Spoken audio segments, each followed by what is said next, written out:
Selamat bertemu kembali dengan saya di channel YouTube saya. Kali ini saya akan membahas atau menjelaskan tentang materi bangun ruang sisi lengkung. Ya, di mana materi pertama ini adalah untuk bangun ruang sisi lengkung berupa tabung ya. Jadi pada kesempatan kali ini di video saya akan menjelaskan tentang materi tabung bangun ruang sisi lengkung, yaitu tabung. Tabung itu adalah bangun ruang yang dibatasi oleh 3 buah sisi, yaitu sisi alas, sisi atas, dan sisi lengkung. Sisi alas ya dan sisi atas itu merupakan daerah yang berbentuk lingkaran kongruen. Jadi yang tadi yang warna biru itu bentuknya lingkaran dan kongruen. Kongruen itu artinya besarnya sama ya, besarnya sama. Kemudian sisi yang ketiga yaitu sisi lengkung. Sisi lengkung itu berupa sisi tegaknya yang dinamakan dengan selimut tabung. Yang tadi yang berwarna biru.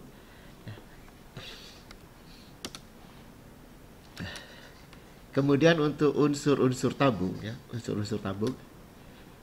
Yang pertama itu ada yang namanya diameter. Nah, ini adalah namanya diameter tabung. Kemudian jari-jari tabung. Nah, ini adalah jari-jari tabung. Nilai jari-jari tabung nanti nilainya setengah kali diameter tabung. Kemudian tinggi tabung. Nah, tinggi tabung di sini saya kasih tanda warna merah ya. Ini warna merah tadi. Kemudian sisi alas. Nah, ini adalah sisi alas. Kemudian sisi atas. Nah, ini bagian sisi atasnya ya. Kemudian yang terakhir adalah selimut tabung. Nah, ini adalah selimut tabung. Ini adalah unsur-unsur dari tabung. Jaring-jaring tabung. Nah, kalau kita mempunyai tabung, bentuknya seperti ini ya. Kemudian di salah satu sisinya atau salah satunya kita gunting ya, di bagiannya salah satu bagiannya kita gunting pada selimutnya. Maka nanti kita akan mendapatkan untuk jaring-jaring tabungnya. Nah, selimutnya nanti kalau lebarkan itu menjadi persegi panjang bentuknya. Kemudian sisi alas dan sisi atas itu bentuknya berupa lingkaran. Ya, seperti ini. Ini nanti bentuknya jari-jari, jaring-jaring tabung. Kemudian untuk mencari luas permukaan tabung. Nah, kita tahu untuk luas permukaan tabung, jadi karena tabung ada 3 sisi ya. Sisi alas, sisi atas, dan selimut. Maka nanti besarnya luas tabung atau luas permukaan tabung bisa dituliskan luas alas ya ditambah dengan luas atas, kemudian ditambah dengan luas selimut tabung. Karena tadi luas alas dan atasnya itu bentuknya berupa lingkaran yang kongruen, maka nanti bisa saya tuliskan luasnya itu 2 kali luas alas tabung ditambah dengan luas selimut tabung. Jadi kita anggap aja luas alas atasnya sama dengan luas alas. Makanya di sini dikalikan 2 aja, langsung dikalikan 2. Nah, tadi kalau kita lihat pada jaring-jaring tabung ya. Bentuknya seperti ini ya. Ini alasnya itu berupa lingkaran. Nah, kalau misalkan jari-jarinya R ya, lingkarannya, berarti nanti yang di sini itu juga R ya. Karena alasnya itu berbentuk lingkaran, maka nanti luas alasnya itu berarti kita mencari dengan menggunakan rumus luas alas, yaitu sama dengan pi R pangkat 2. Kemudian kalau misalkan ini tingginya ya, tingginya itu adalah T ya. Kemudian berarti kalau kita buka ya, kita lebarkan seperti ini ya, maka T-nya adalah yang ini. Ini kan bentuknya persegi panjang ya. Nanti tinggi tabung itu adalah kalau dilihat di sini adalah berupa lebarnya, lebar tabung. Lebar persegi panjang ya maksudnya. Lebar persegi panjangnya adalah T. Nah, Sedangkan panjang dari persegi panjang ini itu berupa keliling lingkaran. Nilainya sama dengan keliling lingkaran. Keliling lingkaran berapa? Keliling lingkaran itu adalah 2pi kali R. Sehingga nanti untuk luas selimut tabung itu besarnya adalah, karena dia bentuknya persegi panjang, berarti panjang kali lebar. Panjangnya itu adalah 2pi R. Ini panjangnya. Ini P-nya ya. Ini P-nya. Nilai P-nya. Kemudian lebarnya adalah T. Berarti nanti karena bentuknya adalah persegi panjang, berarti 2pi R dikali T. Atau di sini 2pi R T. Nah, dari dua persamaan itu kita tinggal masukkan ke rumus luas tabung. Tadi kan 2 kali luas alas ditambah dengan selimut tabung. Nah, berarti nanti karena alasnya itu bentuknya lingkaran dan besarnya adalah PR kuadrat, maka nanti dikalikan 2. Ini dikalikan 2. Nanti 2 kali PR kuadrat, kemudian ditambah dengan luas selimut. Yang ini adalah luas selimut tabung. Nah, karena ini nilai 2pi R-nya sama, ini kan ada 2pi R. Di sini ada 2pi R ya.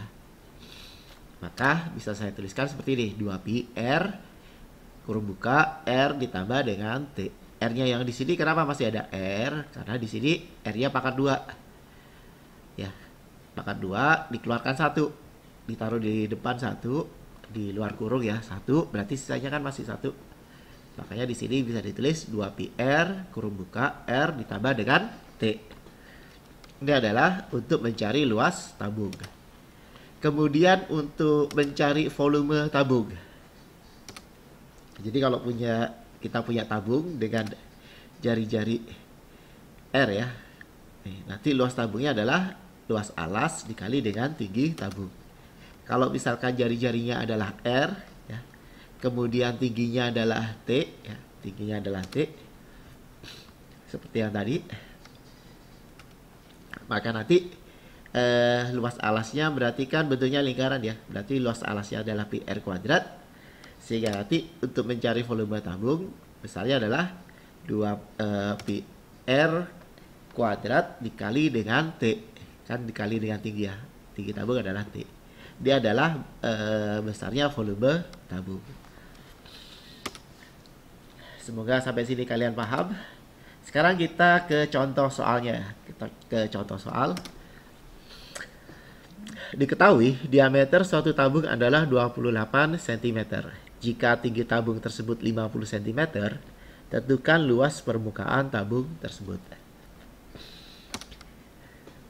Kita tuliskan dulu ya yang diketahuinya apa aja. Di sini yang diketahui adalah diameter. Diameternya adalah 28. Nah, karena diameternya 28, berarti jari-jari tabung itu nilainya 14. Karena kan jari-jari itu adalah setengah kali diameter. Jadi karena diameternya 28, berarti jari-jarinya setengahnya, yaitu 14.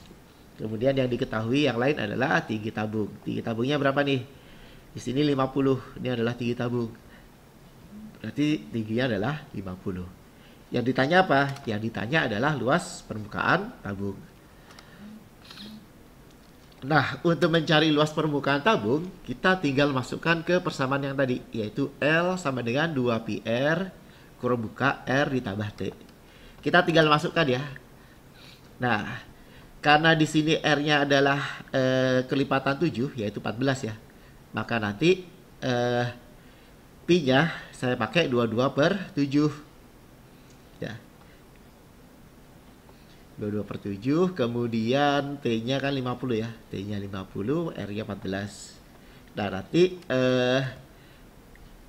22 dibagi 2 11, kemudian 14 dibagi 7 2 ya. Sehingga nanti 11 dikali 2. Nah yang ini nanti jumlahnya adalah 64. Berarti nanti 11 dikali 2 dikali 64. Hasilnya adalah 1408 cm persegi. Ya, ini adalah jawabannya. Sampai sini semoga kalian paham ya. Kemudian lanjut ke contoh yang kedua.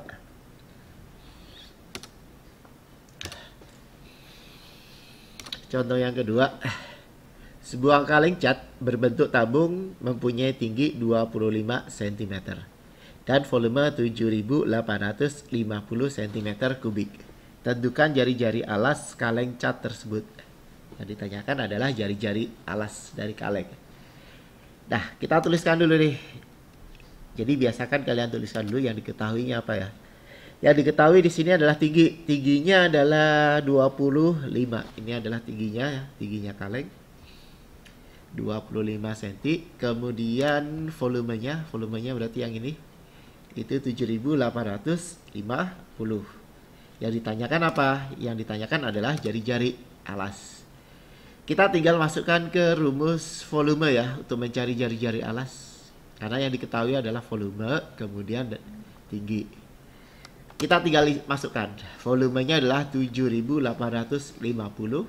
Kemudian R-nya dicari. Pi-nya tetap sementara ini saya tuliskan dalam bentuk pi ya. Karena saya belum tahu deh. Pi-nya mau menggunakan 22/7 atau 3,14. Kemudian T-nya 25. Nah, nanti 7.850 saya bagi 25, nilainya adalah pi R kuadrat.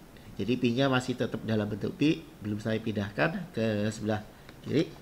7.850 dibagi 25 itu ternyata dapatnya adalah 314.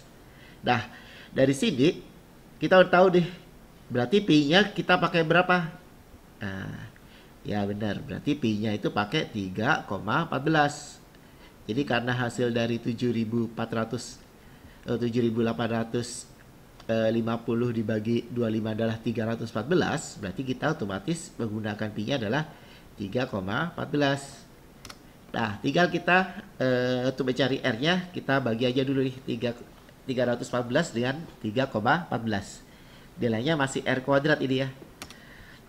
Nah, 314 dibagi 3,14 hasilnya adalah 100. Ini nilai R kuadrat.